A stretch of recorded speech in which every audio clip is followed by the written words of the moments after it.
Good morning. Here we are.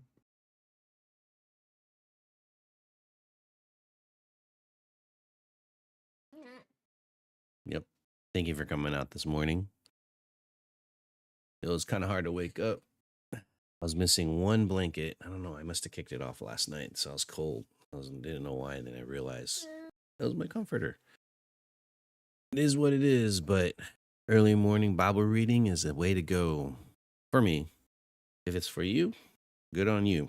Wherever you decide to, or whenever you decide to read the word, it's all up to you. Just find a spot where you could feel at peace and be able to read in quietness, and just to hear what God has to say to you is a good thing.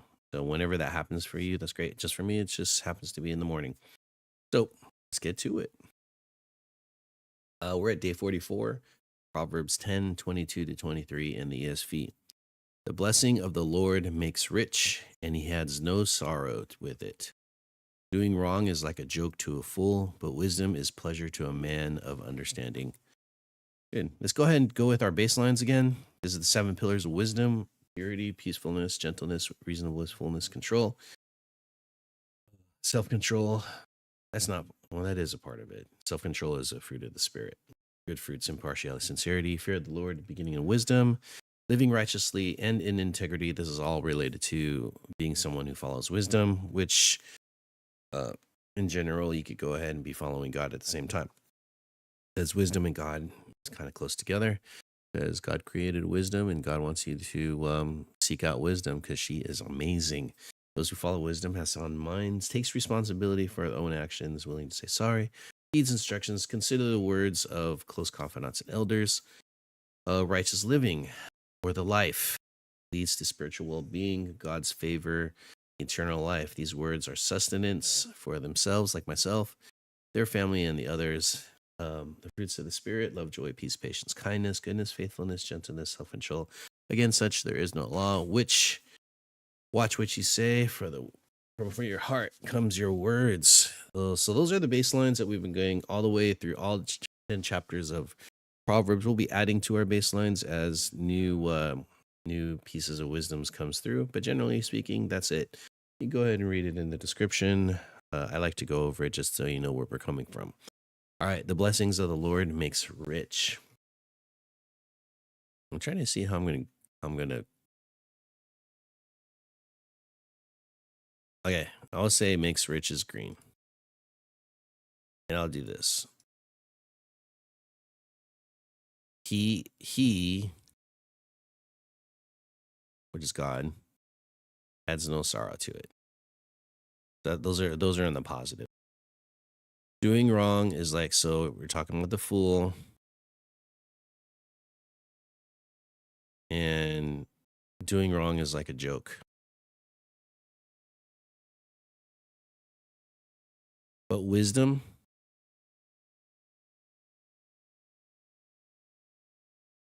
is pleasure to the man of understanding. All right, let's break this down a little bit. Material or spiritual wealth is ultimately a gift from God. It's a blessing. God gives it to you freely and unhindered. I'm not saying that you are going to receive the gift. It's with God's discretion.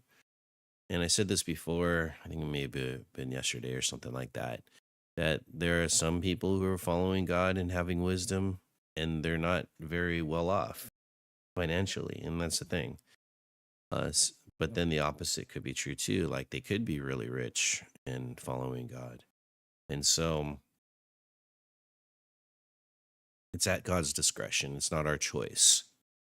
And it's not our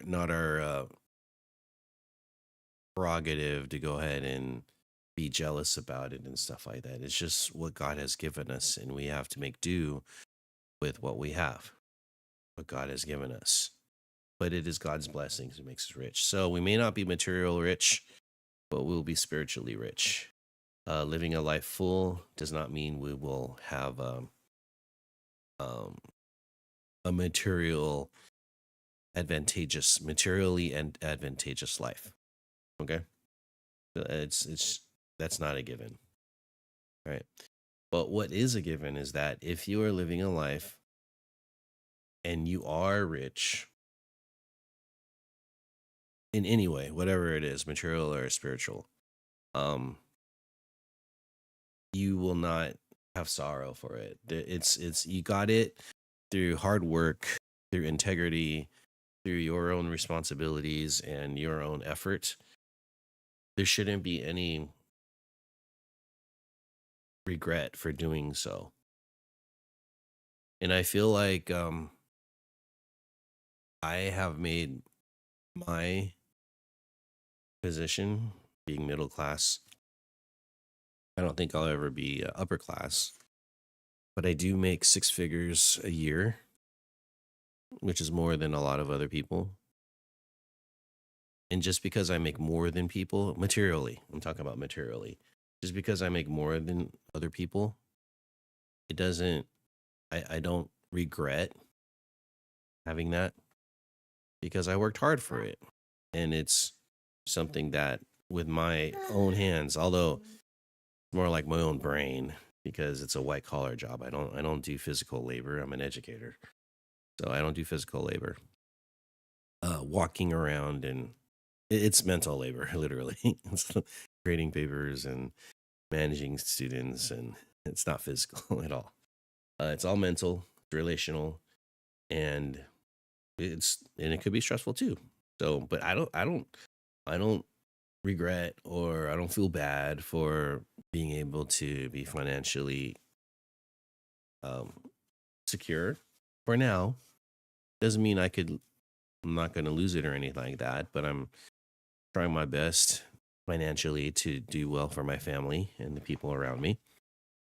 So that's kind of a thing. And yes, I do tithe and I give back to the community and the church as per what I feel is right. Because giving a tenth. So what I do. And I've talked about this before. So I have been blessed materially to that extent. There's like a level, right? Some people more, some people less. I'm not going to judge what I just have to deal with myself. Okay. No judgment on other people. So there's no sorrow in the money that I made, even my spiritual wealth. Like I feel like I'm doing well. I could do better. I do have my own personal sins that I have to deal with, which I don't need to go into right now, but it's true for everyone. No one is perfect. Everybody struggles. And so I won't regret um, making the money that I make. And I don't regret progressing as a believer. That's kind of a thing, the way it goes, because God has blessed the way He has blessed with me. Okay. So that's verse 22, where I stand on that one. That God's blessing is His prerogative. It's a gift. Doing wrong is like a joke to a fool. So this is how you know whether someone is of good standing or not, and it has something to do with their intention of the things that happen. And the person who is fool, which is also synonymous with someone who is wicked, and they have no problem whatsoever to laugh at wrongs that they would do. It would be kind of like a game to them. It's like um they don't care, they'll laugh at it. They disrespect other people, it's ha ha ha. Like they cause strife, ha ha ha ha. It's a joke to them. They have no problem whatsoever to doing that. And it's wicked. Like to the destruction of other people, they don't care. And it's not a positive thing to be around them, right? Um Even when they do wrong, you know how responsibility is one of the things of wisdom, having a sound mind. What they should really be doing is like asking for forgiveness and apologizing for the wrong deed. Okay. Or checking to see if another person is okay and being merciful towards them, being gentle towards other people. But no, that's not a part of them and it's a joke. But when you are wise, and if you look at our baselines again, um, they feel no regret for having wisdom. It's a pleasure. It's like this is the life that they have decided to do, and they're okay with that. Um, Wisdom is a pleasure to a man of understanding. So I like having peace and gentleness. So our baselines that we're going over through reading of Proverbs, it's a pleasure to be doing those things.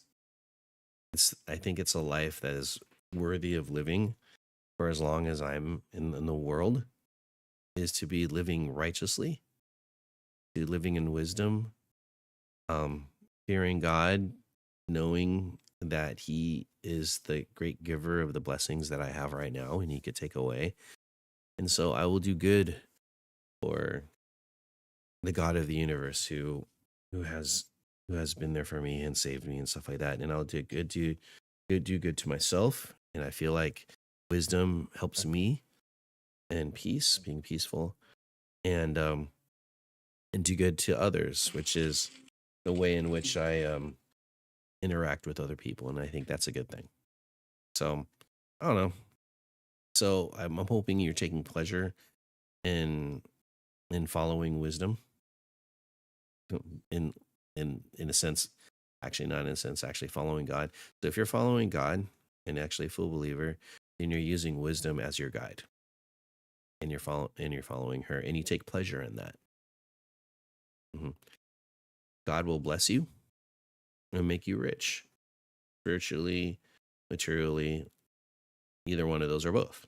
Okay. Don't regret not having a lot comparative to other people, because there's people like it's a sliding scale that God bless on. It's His discretion. We can't do anything about it. But don't be sorrowful about it. You tried hard. You're doing your best. Um, and everything. So that's verse 22. Verse 23. Yeah. Um, don't delight in other people's destructions, being deceitful. Like, that's not a good thing. Don't make joke of bad things that happen to other people. Like, I guess when someone dies that is that has different opinions on you, you should mourn that. When someone has different opinions than you, that is an opportunity for you to learn and to know why other people think differently than you, and you could have a good discussion. And I feel like interacting with other people, you don't joke, ha, fine, they're dead, I wish you were dead, like, and they're dead, and you kind of laugh at that. That I think that's wrong. All life is precious, and to lose a mind, um an other mind that is able to have discourse with you and challenge your perspectives, and to be able to kind of think about it, to broaden your own mind. I think people who of dissenting ideas is a good thing. So I don't, because if you want to continue to understand, I want to understand all the people. And so why do people feel the way they do? And one way is to talk about it, like face to face. So I don't know. It's a pleasure. It's a pleasure to gain wisdom. It's a pleasure to find understanding. It's a pleasure to live righteously and to do the best we can for God, for myself, and for others. I don't know.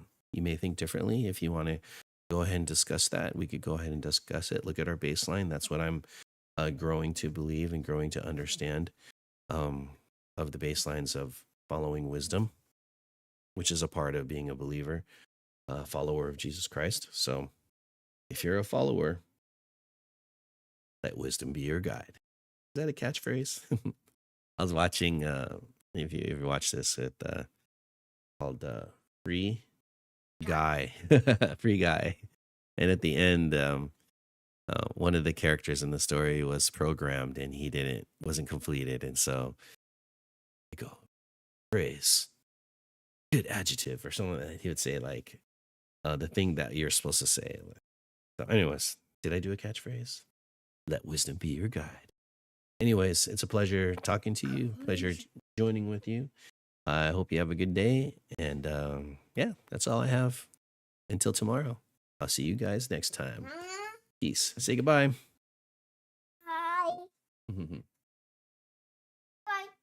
Goodbye. Bye.